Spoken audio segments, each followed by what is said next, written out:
नमस्कार बच्चों, आज ईएमसी वर्कशीट 10 पे चर्चा करेंगे। ठीक है, तो वर्कशीट 10 को समझने के लिए पहले वर्कशीट ओपन कर लेते हैं। देखिए, अभी आपकी स्क्रीन पे वर्कशीट 10 है, तो आप इसमें डिटेल जो है उनको आप फिल कर लेंगे। ठीक है, और इसमें आज का टॉपिक है दूसरों को समझना वाला, जो उसे पार्ट 1 हम लोग पहले ही कर चुके थे, जिसमें आपने बैग वाली एक्सरसाइज करी थी, आपको याद होगा। पहले आपने जो गिफ्ट दिया था, तो अब आते हैं इस पे। जो है इसमें आपको करना क्या है, आपने उस समय ये स्टेप 1 आपको इसमें दूसरों को समझने के लिए आपको इसमें एक अपने स्कूल का जो है मानचित्र, ये देखिए नीचे बना हुआ है।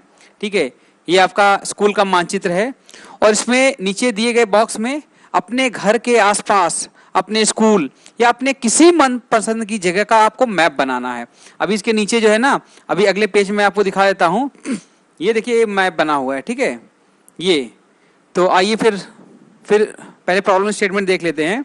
आपको मैप बनाना है, जैसे ये वाला मैप बना हुआ है आपकी स्क्रीन पे जो दिख रहा है। फिर उस मैप में बनाई गई जगह की ज्यादा से ज्यादा जानकारी डालने की कोशिश करना है। तो उसमें क्या करना है, जैसे देखिए स्कूल वाला मैप बना हुआ है, तो देखिए स्कूल का पहले पूरा आप कैंपस बना देंगे। देखिए ये मेन गेट, एक तो एंट्री ये हो गई। ठीक है, और फिर एक एंट्री जो है मेन गेट ये 2 की एंट्री हो गई। और फिर इसको आप मेन गेट से जब एंट्री करेंगे, ठीक है, तो उसमें क्लासरूम्स होंगे, कॉरिडोर्स होंगे, क्लासरूम्स होंगे, असेंबली एरियाज होंगे, लाइब्रेरीज होंगे, आर्ट रूम्स होंगे, ठीक है, स्टाफ रूम्स होंगे, ठीक है, क्वार्टर, ये स्टाफ क्वार्टर्स होंगे, बास्केटबॉल कोर्ट है, वॉलीबॉल कोर्ट है। तो ये सारी चीजें आपके स्कूल के उसमें आप क्या कहते हैं मैप में आप बनाएंगे। ये तो बना हुआ है, लेकिन ऐसे ही सपोज करिए आपके क्या कहते हैं घर के बगल में कोई मान लीजिए पार्क है, या कोई रिक्रिएशनल एरिया है, ठीक है, या कोई और चीज है, कोई बिल्डिंग। ठीक है, या ऐसा करिए, सबसे अच्छा होगा कि आप अपने स्कूल के जो स्कूल हैं, अपने घर के बगल के जो स्कूल हैं, वहाँ पे आप विजिट कर सकते हैं। ठीक है, तो उसको आपको जो है उसका मैप बनाना है, और मैप बना के जैसे ये बना हुआ है, और फिर उस पर क्या करना है, पहला काम मैप आपने बना लिया। अब स्टेप 2 क्या करना है कि अब इस मैप में हरे रंग की बिंदी से ब्राइट स्पॉट आपको बनाना है। क्या बनाना है, किस रंग की बिंदी से? हरे रंग की बिंदी से क्या बनाना है, ब्राइट, कुछ स्पॉट, कुछ बिंदु बनाने हैं। ठीक है, ठीक है, और फिर काले रंग के जो है से आपको हॉट स्पॉट बनाना है। अब ये दोनों रंग से जो है इससे क्या होगा, दोनों तरीके के स्थान आपको पहचान सकते हो मैप में। अब ये जो है आपको क्या करना है, इनमें आपको अपनी ऑब्जर्वेशन करनी है, और उसके आधार पे ये बताना है कि ब्राइट स्पॉट में आपको क्या बताना है, आपकी चुनी हुई जगह की अच्छी बातें। जैसे कि मान लीजिए आपने प्लेग्राउंड या खेलने का मैदान देखा, ठीक है, वहां पे बहुत सारी जगह है। ठीक है, या जो है आपके स्कूल में साफ सुथरा टॉयलेट हुआ, या फिर और जो क्या कहते हैं जो आपका हो सकता है असेंबली एरिया हो, जहाँ पे आप लोग प्रेयर करते हैं, या आपके क्लासरूम्स हैं जो साफ सुथरे हैं, या उनकी दीवारें हैं जिन पे अच्छे अच्छे कोटेशन लिखे होते हैं, अच्छी अच्छी बातें लिखी हुई होती हैं, या आपका जो है क्या कहते हैं ऑडिटोरियम हो गया, जहाँ पे आप लोग अपने इस टाइम पे जब कोई इवेंट वगैरह होता है तो आप लोग एक्टिविटीज करते हैं। ठीक है, या हॉटस्पॉट में आपको क्या करना है, हॉटस्पॉट में आपको ऐसी जगह चुननी है कि जो आपको पसंद नहीं आती है। जैसे आप जैसे ही स्कूल के गेट पे एंट्री करते हैं तो साइड में कूड़ा जो है, कहीं पे गंदगी पड़ी रहती है, या जो है टॉयलेट में जाते हैं तो वो गंदा पड़ा रहता है, या दीवारों पे जो है टूटी हुई है गंदा, उस पे जो है पानी की सीलन हो रहती है, या जो है क्या कहते हैं जो आपका ऑडिटोरियम है उसमें जो है स्टेज पे क्या कहते हैं गंदगी है, कर्टन वगैरह सही से नहीं लगे हुए हैं, तो आपको देख के अच्छा नहीं लगता है। या कोई ऐसा एरिया जहाँ पे जो है बिल्कुल अंधेरा रहता है, ठीक है, तो आपको जाने से वहाँ अच्छा नहीं लगता है। तो ऐसे एरियाज, और वो सुरक्षित भी आपके लिए नहीं है, तो उनको आप हॉट स्पॉट कहोगे, और उनको ब्लैक कलर से उनको दर्शाओगे, और जो ब्राइट स्पॉट थे उनको आप ग्रीन कलर से दर्शाओगे।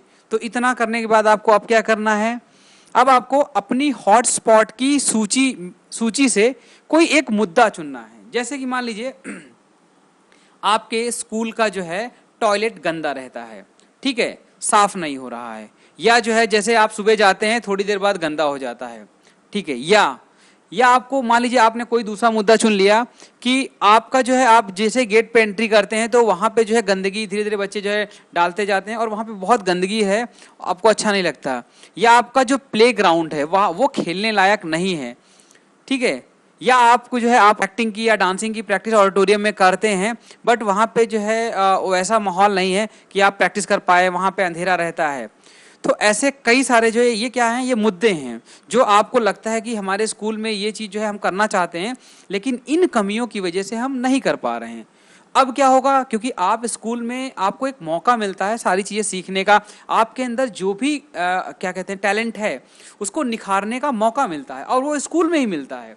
तो अब आपको वो मुद्दा उठाना है, उस मुद्दे को जो है उस मुद्दे का उसका समाधान निकालना है। तो समाधान, ठीक है, पहली बात तो आपने मुद्दे को चुन के यहाँ पे लिख दिया जिसके बारे में आपको बात करनी है, ठीक है, कि किस समस्या की। सपोज करें टॉयलेट में गंदगी रहती है, या जो है ऑडिटोरियम में जो है क्या कहते हैं डांस प्रैक्टिस के लिए सही नहीं है, या जो दीवारें हैं क्लास की वो गंदी रहती हैं, ठीक है, उन पे जो है क्या कहते हैं वो गंदे गंदे कोट्स जो लोग जो है ये पेन वगैरह से जो है या किसी से पेंट से चला देते हैं। अब इन मुद्दों को जो है आपको उठाना है। तो यहाँ पे एग्जांपल, जैसे मान लीजिए यहाँ पे एग्जांपल मिड डे मील की बर्बादी का लिया है, ठीक है। यहाँ पे देखिए ये हॉट स्पॉट है, यानी कि मिड डे मील जो है पे आपको मान लीजिए कुछ बच्चों ने मिड डे मील का जो है मुद्दा अगर चुना होता, लेकिन यहाँ पे एग्जांपल ले लिया है तो आपको एक अलग मुद्दा चुनना है। जैसे मिड डे मील का एग्जांपल में कि मान लीजिए बच्चों को खाना पसंद नहीं आता और वो उसे खराब कर देते हैं। आप देखते होंगे आपके स्कूल में काफ़ी सारे बच्चे मिड डे मील देखते हैं, आप लोग भी जब छोटे रहे होंगे तो आप भी मिड डे मील देखते हैं, लेकिन आपको लगता है जैसे आपने पूड़ियाँ खाई, आपको सही नहीं लगा, अजीब सा लग रहा है, या जो है खाने में सही नहीं लग रहा है, या चावल और कढ़ी आप खा रहे हैं आपको सही नहीं लग रहा है। तो आप जो है ये आपने क्या किया, उस खाने को जो है वेस्ट कर दिया। तो इस मुद्दे से जुड़े हुए लोग कौन हैं, आप स्टूडेंट्स हैं। क्यों? क्योंकि आप लोग उसे वेस्ट कर दे रहे हैं, आपको पसंद नहीं आ रहा है इसलिए आप उसको फेंक दे रहे हैं। दूसरा, अब इस मुद्दे से जो है क्या होगा, ये जो मुद्दा चुना गया उसमें दूसरा कारण क्या है कि बच्चे जितना खाना खा सकते हैं उससे ज़्यादा अधिक खाना जो है थाली में ले लेते हैं। देखिए खाना वेस्ट हो रहा था, मिड डे मील की बर्बादी। तो हो सकता है कि पहली वजह थी कि खाना जो है आपको पसंद नहीं आया, तो पसंद आपको नहीं आया इसलिए वेस्ट हुआ। दूसरा जो है कारण हो सकता है कि खाना जितना खा सकते थे, जिसने आपको जो खाना आपको परोस रहे थे, जो ये मतलब कि आंटी आती हैं खाना देने या अंकल जो खाना देने आते हैं, हो सकता है कि वो ज़्यादा खाना डाल देते हों, 3-4 जो है बाउल उसमें जो है हाँ जब डालते हैं क्या कहते हैं स्पून से जो है, तो वो 3-4 बार डाल देते हैं। तो इसकी अब उसमें क्या है कि जो मिड डे मील जो खाना आपको देने वाली एजेंसी है उसकी गलती है, ठीक है, उसकी वजह से जो है खाना वेस्ट हो रहा है। हो सकता है कि वो खाना कम देता तो खाना बच जाता।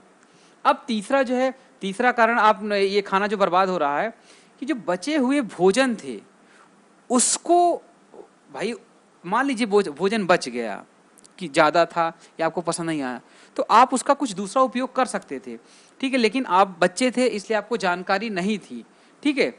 तो अब अगर आपको वो जानकारी होती तो आप उस खाने को बचा लेते।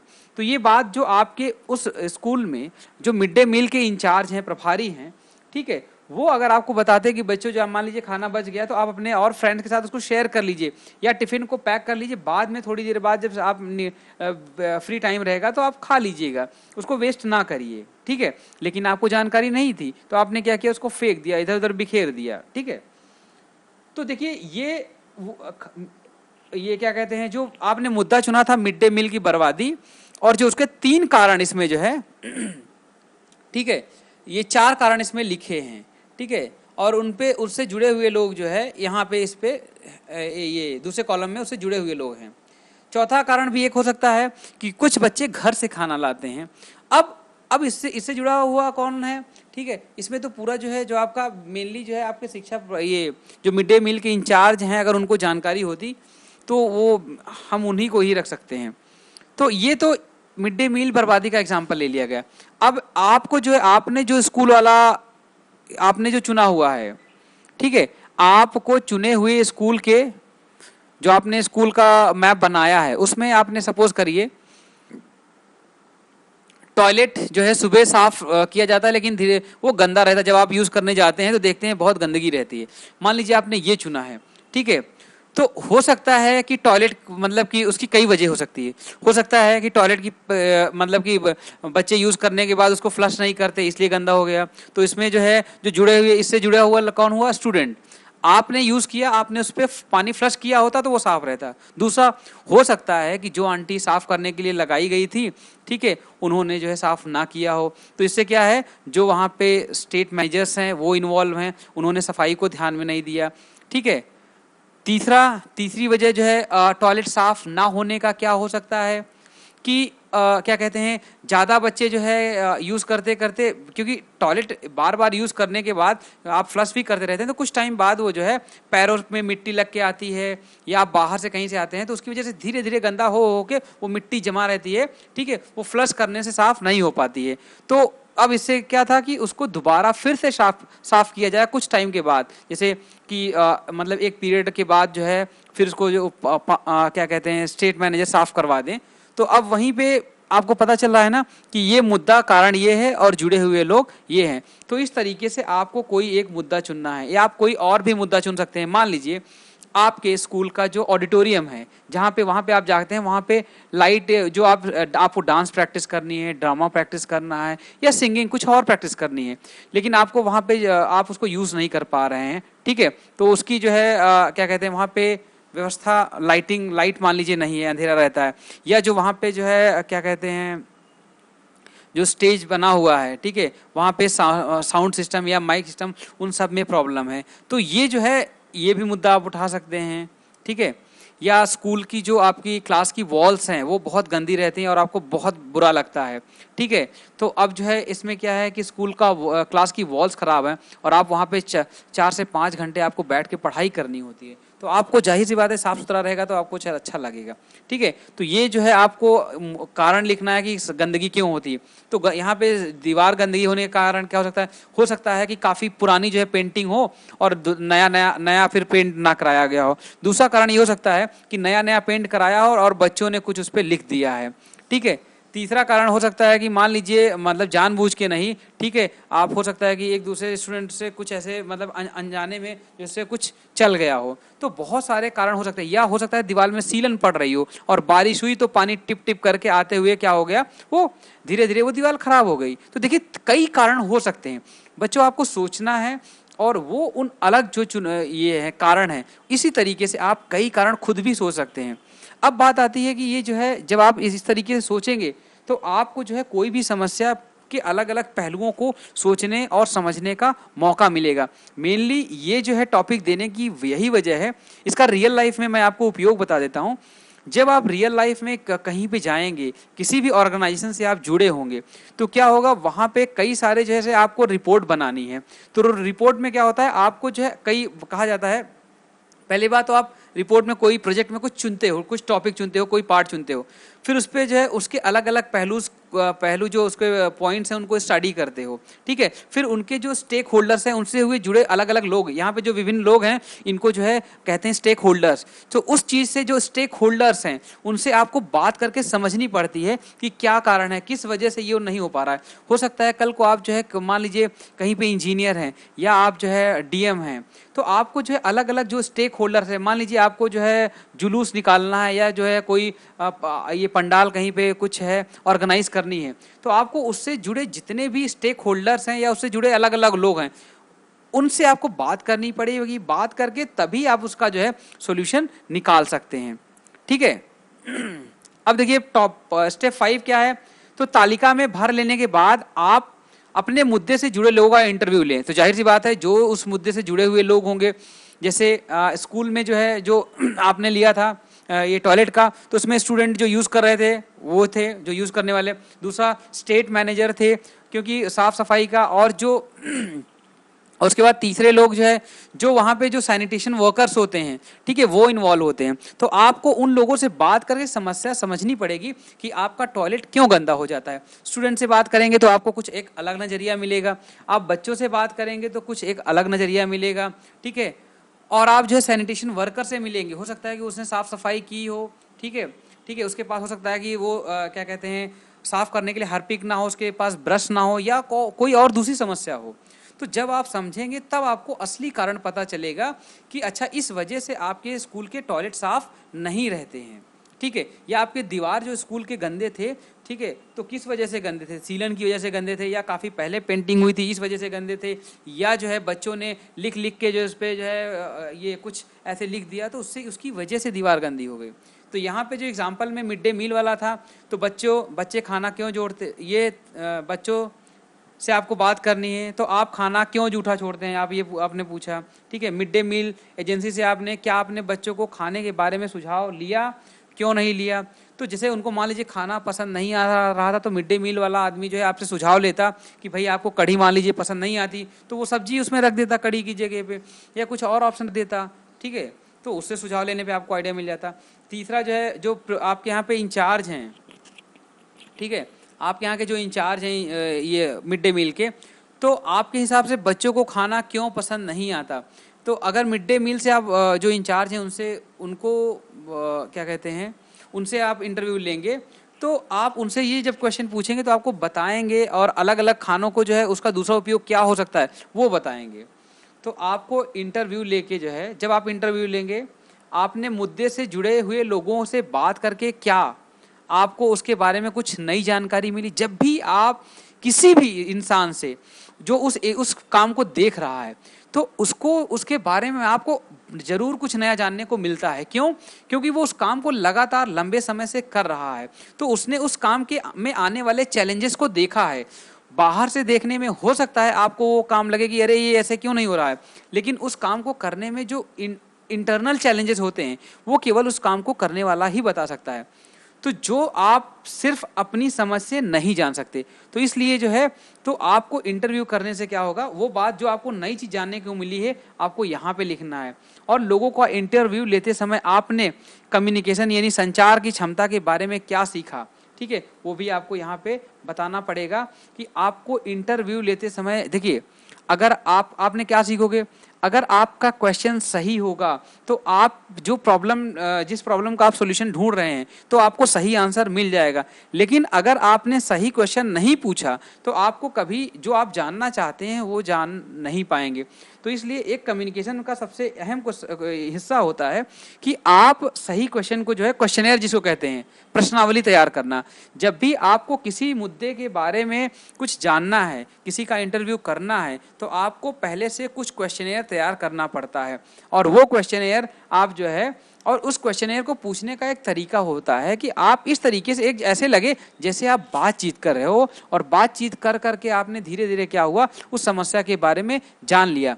आपने अक्सर देखा होगा कि कई लोग जो ऐसे मार्केट में आते हैं, ठीक है, नॉर्मली वो आपसे बात करते रहते हैं, लेकिन वो किसी कंपनी से जुड़े हुए होते हैं, और आपसे बातों में वो जो है, जो उनको सर्वे करना होता है वो कर लेते हैं और आपको पता भी नहीं चलता है।